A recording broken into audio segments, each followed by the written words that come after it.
Hello everyone, welcome back to the channel. Thank you guys for being here as always, and we've got another different type of video today. I have an interesting hobby in clicking around Wookieepedia pages. Not Wookieepedia, we'll get to that in a second. Wookieepedia pages, just clicking a random article and finding out something about this small hamlet in Germany or something like that. And I always use Wookieepedia, which is a pedia on the internet. If you're watching the channel, you probably already know what it is. But basically, it's entries for the Star Wars universe. As of right now, it's sitting at 140,127 pages. And it's got this nifty little button. You just go to Explore and click a random page. And you get some weird stuff. There's some weird stuff. I started doing this a few weeks ago and I went, you know what? That would actually be a pretty fun video to explore it with you guys. So this is just the first article that I found. I opened up XSplit and opened up Wookieepedia. I clicked random article and this is what I got. Area D-7S1 was an area of space in the Dantooine system. No, Dantooine. It was home to the detritus. Detritus? Sounds like a dental disease or something. Satellites. Sentient vulture droids. Yes. As in those vulture droids. Sentient ones. That became scavengers that had built a makeshift outpost in this area with scraps from a nearby junk field. At first, before I looked at the sources and appearances, I thought, oh, okay, they're probably, it's probably from some sort of really weird, obscure, Legends comic book or something. No, they were in Star Wars Galaxies. What? I really wish if I had ever played Star Wars Galaxies. I watched people play it, but I wasn't into PC gaming then. I was a solid console guy at the time. And had I gotten into PC gaming just a little bit earlier, I would have found out that there were sentient vulture droids in the Dantooine system that were, you know, basically Rey. What? I'm confused. It's so weird. Like you find, let's just see what the next one is.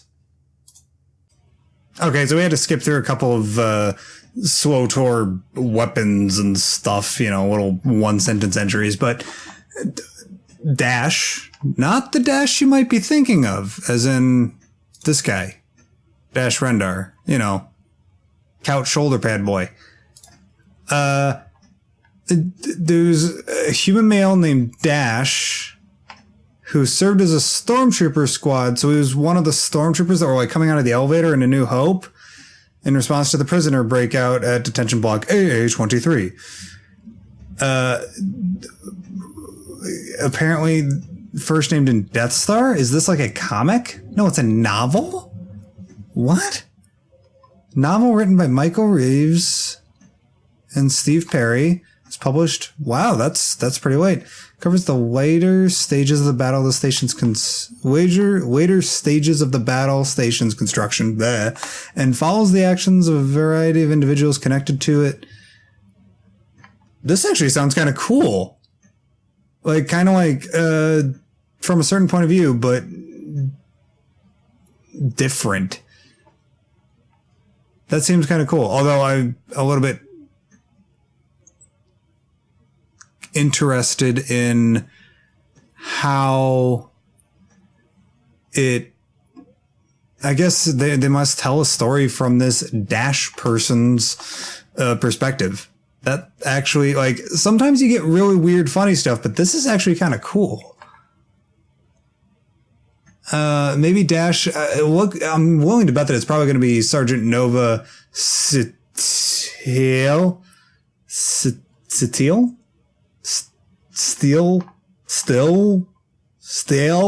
I don't know.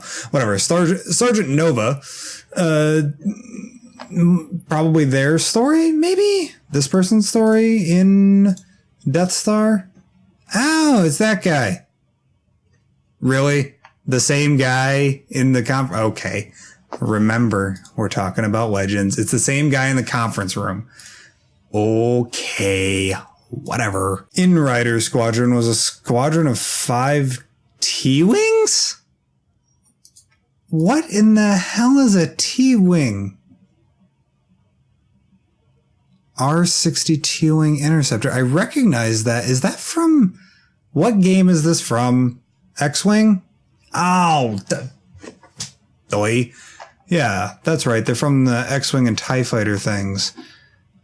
Like, what's the story behind them? Like the A-Wing, the T-Wing was a light, fast response fighter. Ship speed was similar to a TIE Interceptor.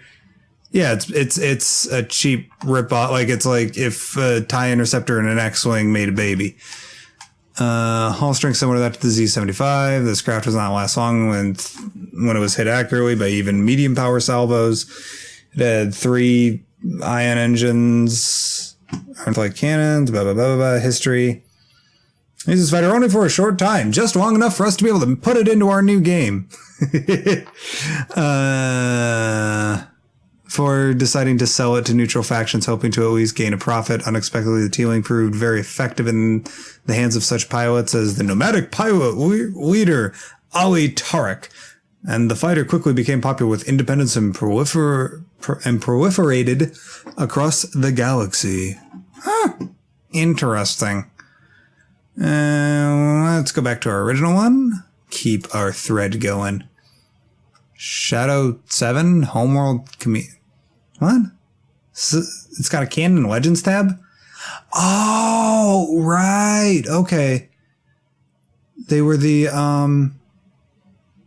Clone Trooper pilot in Shadow Squadron 22 BBY. They were part of the Malevolence arc from the Clone Wars series. Oh, okay. Huh. Wait a minute. Why? Where does their Legends thing come from, though? Like, what is their Legends stuff? Appears in flashbacks because we know that Shadow of Malevolence is canon. That's right. I forgot about that game. Where does... Like, what's the difference, though? Like, what did the Clone Wars Wii lightsaber duels game have to do with... Apparently a lot, because the canon tab's a hell of a lot smaller. Shadow 7 was born in the... Yeah. Subjugator class heavy cruiser, blah, blah, blah. Jedi General... Yeah, that's all the canon stuff. Jedi Master Plo Koon would lead Shadow Squadron, including Shadow 7, to a shortcut through the Kalita Nebula in order to arrive at the Med Center before the Benevolence, blah, blah, blah. Yeah, that's all canon stuff. I don't know why that's not in the canon tab. I have no idea what... Okay. Whatever. There's a lot of pages for them to curate. I imagine that they're not quite... Sometimes, rando clone troopers don't quite fit in there. Order of Revan, also known as the Revanites. I remember killing them. Mostly because they presented a threat to me. SWTOR, by the way. Star Wars The Old Republic. MMORPG. It's not an MMORPG. It is literally more than capable of being played through completely by yourself. Go get it. It's so good. Even if you do it pay free to play. There we go. That was the word I'm trying to do it, because you can do it free to play. You can only play up to level 50. You can't play any of the expansions or anything. But even the base stuff is really fun. You learn about the Revanites in that. Especially when you're in the Sith Inquisitor storyline. You get to maybe side with the Revanites or whatever. They're kind of trying to lead this weird little rebellion thing against the Sith Lords on the Sith homeworld of Dromund Kaas. It's really for what it's worth, even though that I'm a big hero guy, SWTOR did their villain and dark side stories really, really, really well. Oh, I remember this mission. I hated this mission. Explain to me, make it bigger? Explain to me how I'm supposed to tell the difference between anything in this map. I could never see a damn thing on that freaking level in Star Wars Dark Forces, basically a Star Wars skin on Doom. It's interesting. Go check out Star Wars Explains Warplay on it. It's pretty interesting. At least go do that, because it didn't age well. There is some good mod stuff to it. You can get it on Steam for like $5 or $10 or something like that. And there's some really cool mods out there that allows you to actually aim like a modern shooter does, as opposed to just kind of and kind of hope that the other axis, Y-axis, I guess, would like work, but the vertical axis for aiming, but it does take some work. It's worth playing through, but if not, go check out Alex's channel, Star Wars Explained, for his lore play to that, because it is, for what it's worth, it is an interesting story, even if it is, the first tutorial mission is Rogue One, or at least the very heavily modified version of Rogue One, or rather, Rogue One is a very heavily modified version of the tutorial mission. Never mind. The Legends and canon. Screw it. Just stories. Star Wars Gamer 3 was the third issue of Star Wars Gamer series of magazines, published by Wizards of the Coast. Wizards of the Coast did that? There was a Darth Bane story by Kevin J. Anderson in it? Like, this is what I'm talking about. This is why I love doing this kind of random crap. It's just, where is that? Bane of the Sith by Kevin J. Anderson. Oh, is that where that awful frickin'... What is with this? What is with Star Wars not portraying Darth Bane in a good way? Like, the closest thing that we've gotten to a really good picture of Darth Bane is the Path of Destruction cover art. So the first book of the Darth Bane trilogy, and the Clone Wars Darth Bane. Those are the only two, like, not stupid looking pictures or images that we have of Darth Bane in Legends or canon. Like, what is this? What is this? Why is his head so big? Why? It makes no sense. He looks like,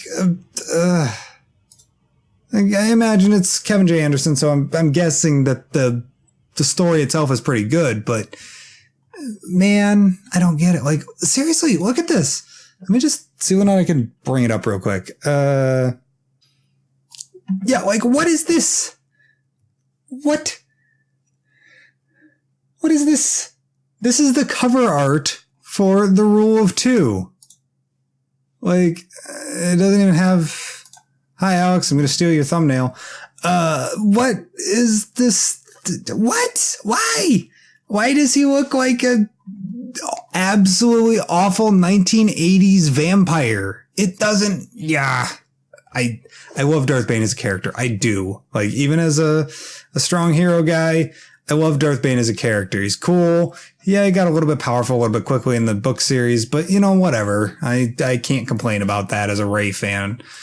But man, come on. Why you got it? Just give us more than two good illustrations of him. Okay, fanboy rant. Why? Why can we not know what Starhawks look like? These were mentioned in the Aftermath trilogy, and they're apparently the new, they're the New Republic's, like, big bad capital ship that they use at the end, like the very, very end of the Galactic Civil War, like post Battle of Endor up to the Battle of Jakku. And they're like melted down star destroyers that are turned into essentially a glowing axe in space, or a glistening axe in space, or whatever. Like, that's what they look like. They're like heavy cruisers, heavy battleships. And we don't know what they look like. They haven't given us a single image ever. I was so hoping that we would get it in Battlefront 2's campaign, but we didn't. And it's, and I thought that the Ninka,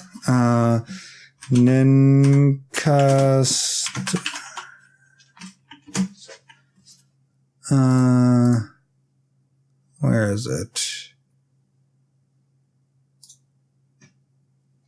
There it is. I thought that this might have been it because it looks like an axe blade. But then once I actually saw the movie, I was like, oh, that it's just a really big blockade runner with wings on it. And I was hoping that it was, I just want to see it. I'm a big starship person and I just want to see it. Especially considering that I think this is the one, right? Is this the one that... No, I think Concorde was it. Was Concorde it? Concorde. Come on. Yes. The Concorde. Led by Commodore Kirsta Agate. Or Agate. Man, I love this. This person, because the Starhawks had super powerful tractor beams. For whatever reason they decided, there's some reasoning that Chuck Wendig gave, but they have incredibly powerful tractor beams, right? And Commodore Agate straight up suplexed a Super Star Destroyer into Jakku. When you watch The Force Awakens again and you see them flying through that wreckage of that Super Star Destroyer, that ship is called the Ravager. It is on the ground like that and flipped over on its side because it got suplexed by Commodore Agate. Ugh, so good. I love it. I love it so much. And man, I need me a Commodore Agate short story, Chuck Wendig. You better get it. You better be alive in like 38 years when they do a, 30. No, wait a minute. No, it would be Return of the Jedi because Commodore Agate dies at Battle of Jakku. So Chuck Wendig, make sure that you're alive in like 30. It's like 5 o'clock in the morning for me.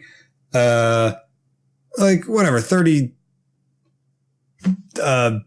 something years when they do the certain point of view for Return of the Jedi. Be alive then so that then you can give me another Commodore Agate story. Ugh, I love that. It's so good. Oh, here's an interesting one. The Order of Dai Bendu. This is what I love about digging through Wookieepedia is that you find out about little things about how things work, like how, like especially the behind the scenes stuff and how the way that stories shape and change as you're trying to develop them. Like the Dai Bendu Order, Bendu, as in from Star Wars Rebels, big Wizard of Oz moose guy. I am the one in the middle. That was a terrible impression, but whatever. If we go down to this Dai Bendu Order, in order of appearances, they showed up in Darth Plagueis, which is a Legends novel that came out just before the creation of the story group and the new Disney canon. And like even all the way back as far as episode 1 Racer, you know, for the N64. Where did they show up in the... I can't figure it out. I don't know where they made their first appearance. However, the monks themselves had made their first appearance in the 1999 video game Star Wars Episode 1 Racer, although no connection with the Jedi had been established at the time.